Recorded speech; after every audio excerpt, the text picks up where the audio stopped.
안녕하세요. 친절한 재석입니다. 오늘은 일목구연표 입문편에 이어서 실전편을 가져왔습니다. 실전편은 크게 세 가지로 진행할 예정인데요. 기준선과 전선 위치에 따른 매매법, 구름대 매매법, 그 다음에 시간론에 대해서 말씀드리려 해요. 시간론이 끝나면 엘리어트 파동 이론 후에 파동과 일목구연표가 어떤 연관성이 있는지 거기에 대해서도 진행할 예정입니다. 시작해 볼까요? 먼저 일목균형표는 우리 입문편에서 배웠어요. 기준선, 전환선, 후행스팬, 선행스팬 1, 2 다 개별적으로 배웠는데 실전편에서는 이거를 다 묶어서 어떻게 보는지 알려드릴까 합니다. 보이시죠? 시세의 중심을 보고 전후, 좌우의 중심을 보고자 합니다.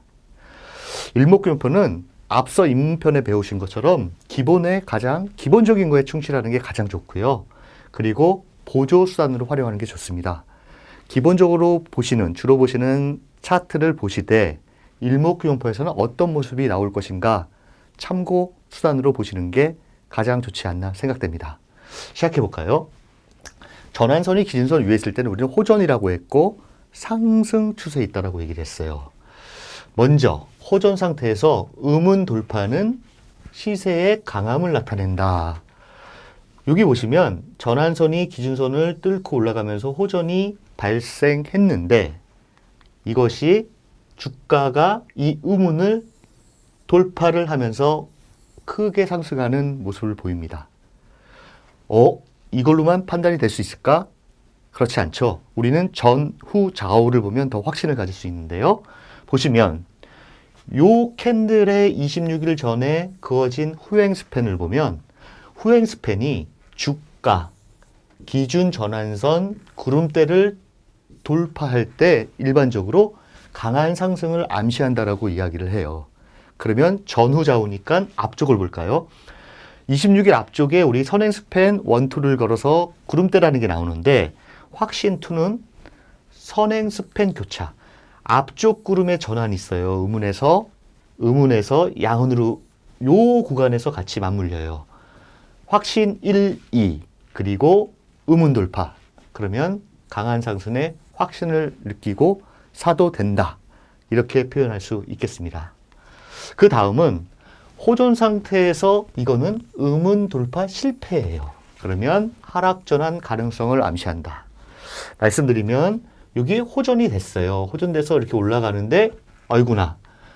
여기서도 구름대, 매물대에 저항을 받고 내려앉고 여기서도 못 올라가고 내려앉으면서 역전이 발생해 버렸어요. 이럴 때 역전이 발생했을 때 구름대를 이탈하게 되면 이때는 가능성을 암시하고 유심히 살폈다가 구름대를 이탈하면 이렇게 쭉 하락하는 모습을 보입니다. 상당히 가능성을 암시하기 때문에 유심히 봐야 된다는 이야기입니다. 그 다음은 역전 후 양운 내부 진입은 경계 신호다. 주가가 쭉 올라요. 구름대 위로 치오르면서 쭉 계속 상승을 하는데 요 화살표에서는 이 상단 구름대를 지지받고 올라가고 또 어렵게 지지받고 올라가는 양상을 보이는데 여기는 역전이 나오면서 어떤 현상이 벌어지느냐? 양운에 이 캔들이 진입을 하게 돼요. 이때는 경계 신호이니 유심히 살펴야 된다. 만약 이게 구름대까지 이탈하면 그동안의 시세는 끝날 가능성이 훨씬 더 크다. 이렇게 생각하시면 될 것 같아요. 이것도 전후좌우를 봐야 되겠죠? 여기 역전 후에 여기 구름대에 캔들이 진입했던 요 시점에 뒤로 빠졌을 때 26일 뒤에 후행 스팬이 주가를 하락 돌파해요. 우리 후행 스팬 할 때 주가를 상향 돌파, 하향 돌파냐에 따라서 좋다, 나쁘다 뭐 이런 얘기를 했었는데 하락 돌파니까 나쁘다. 이게 나왔고 앞쪽으로 전후좌우 앞쪽으로 봤을 때는 26일을 요 당시에 구름대를 이탈할 당시에 26일 뒤로 당겼을 때 요 앞선 앞쪽 구름이 음전환으로 바뀌었다. 그러면 이거는 더 이상 볼 것 없이 빨리 도망쳐 나와야 된다. 그러니까 앞, 뒤를 다 보시면서 현재를 판단하는 이런 시간적인 모습을 보이는 게 일목균형표의 큰 장점이라고 볼 수 있습니다. 여기서 역전과 구름대 앞선 구름의 음전환의 결합은 주가 하락 경계 신호가 아주 높으니 도망쳐야 된다. 알아두시면 좋고요. 그 다음은 호전 상태에서 강한 종목, 눌림목에서 기준선 지지, 그리고 고점 돌파를 이어갈 때 어떻게 해야 되느냐. 보시면 눌림목, 상승 후 눌림이라는 거 조정이죠. 여기에서 기준선이 지지가 나오고 돌파, 기준선 지지, 돌파 이런 양상을 보이고 있어요. 이럴 때는 어떻게 해야 될까요? 우리가 이런 모습을 보인다라고 하면 매매 전략은 구름대 돌파 후 호전 상태에서 기준선을 이탈하지 않는 한 계속 가져가면 돼요. 그게 수익률을 극대화시키는 거예요. 일목균형표에서 기준선을 쭉 올라가는데 이탈을 안 하고 계속 올라갈 때는 잘게 팔는 것보다 요 끝에서 여기서 가져서 이게 완전히 무너지기 전까지 가져가는 전략. 그러면 대략적으로 한 2배 반 정도 수익을 낼 수 있는 인내가 필요하겠죠. 이렇게 길게 가져가는 게 훨씬 낫다. 이렇게 생각하시면 되고요. 여기 보시면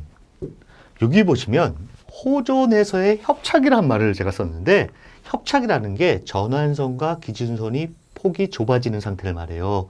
이렇게 전환선과 기준선이 폭이 좁아지는 상태. 이걸 협착이라고 하는데 이거 바로 말씀드리겠습니다. 호전 상태의 협착이라는 거는 좁아진다라는 거는 변동성이 증가한다. 이렇게 일반적으로 판단합니다. 보시면 이 원을 유심히 보시면 이렇게 전환선과 기준선이 좁아지고 여기도 좁아지고 여기는 좁아졌다가 꼬여 있어요. 이런 상태. 이런 상태에서 하나 둘 설명드리면 변동성이 증대되는 건데 첫 번째 이 협착이 일어나면서 주가가 변동성이 생기면서 빠지는 양상, 상승이 급격한 소진 후 기준선을 지지하는 양상을 보이고 재차 찔끔찔끔 올라가는 양상을 보이는 것이고요. 두 번째는 기준선의 협착이 나오는 여기서 변동성이 커질 거라고 생각하고 지지받은 다음에 좀 크게 상승하는, 둘 다 변동성이 아래든 위든 올라가는 양상을 보이고 있어요.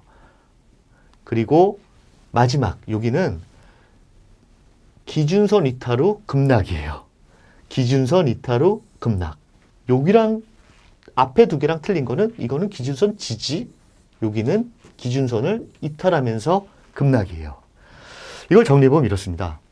상승 추세에서 협착의 경우 변동성이 커지는 구간, 위든 아래든 변동성이 단기적으로 좀 세진다. 이렇게 생각하시고 예의주시하여야 되고, 만약 기준선 지지 여부를 꼭 체크해야 되는데 지지가 안 되고 깨진다라고 하면 급락 가능성도 있으니 유심히 살펴야 된다. 이것이 협착입니다. 그 다음은 기준선과 선행스팬의 교차입니다. 먼저 기준선이 선행스팬 1의 상향 돌파, 골든 크로스로 하죠. 그러면 추세적 상승이 지속된다고 얘기해요. 요게 선행스팬이고 여기는 앞서 전환선이 기준선을 뚫으면서 호전이 나온 상태예요. 근데 여기 보시면 기준선이 선행스팬을 뚫고 올라가면, 상향 돌파하면 추세적 상승이 지속된다고 일반적으로 봅니다. 그런데 여기 보시면 되게 신기해요. 이렇게 일자예요. 일자. 선행스팬 2가 이렇게 수평을 이루고 있어요. 윗부분이 평평한 음운. 이게 선행스팬 2거든요. 음운이니까. 평평한 음운. 구름대 돌파 후, 이런 음운을 구름대 돌파 후 조정 시 기준선을 이탈하지 않으면 상승이 확장될 가능성이 있다. 쭉 올라갈 가능성이 더 크다. 이런 얘기를 합니다. 그 다음은 선행스팬 2 돌파예요. 아까는 1 돌파였고요. 보시면 기준선이 선행스팬 2를 돌파하고 있어요. 보시면 기준선 선행스팬 2 상향 돌파하면서 이렇게 상승을 보이고 있고, 또 한 가지 캔들이 장대 양봉이 나오면서 기준선을 상향 돌파하고 있어요. 중요한 거는 캔들이 기준선을 강하게 장대 양봉으로 돌파를 하게 되면 이거는 강한 빠른 상승, 강한 상승의 징조다. 이렇게 일반적으로 얘기를 합니다. 또 한 가지 말씀드리자면 요건데 요운. 요운이 뭐냐면 구름층이 얇아진 부분이에요. 아주 얇죠. 얇은 부분을 위로든 아래든 잘 돌파하는 신기한 모습들이 많이 나오는데 요운을 상향 돌파 또는 하향 돌파 시 큰 시세가 나와. 위든 아래든 크게 나온다라고 얘기를 해요. 그래서 구름층이 얇아진 부분들을 강하게 돌파했을 때는 위로 돌파했을 때는 큰 상승이, 아래로 돌파했을 때는 큰 하락을 암시할 수 있으니 예의주시해야 된다. 큰 시세가 나오는 이유는 요거예요. 주가가 요온을 상향 돌파할 때 후행 스팬도 구름대를 돌파하는 경우가 많아 단기 큰 상승을 한다.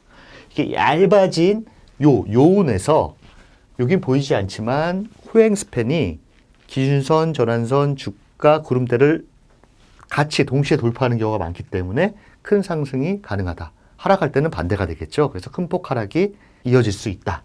이렇게 생각할 수 있습니다. 어떠셨는지요? 기준선과 전환선의 위치에 따라서 다양한 사례를 들어서 말씀을 드렸는데요. 투자에 도움이 됐으면 하는 바람이고요. 다음 시간에는 2편 반대로 역전 진행 시에 어떻게 보는지 알아보도록 하겠습니다. 감사합니다.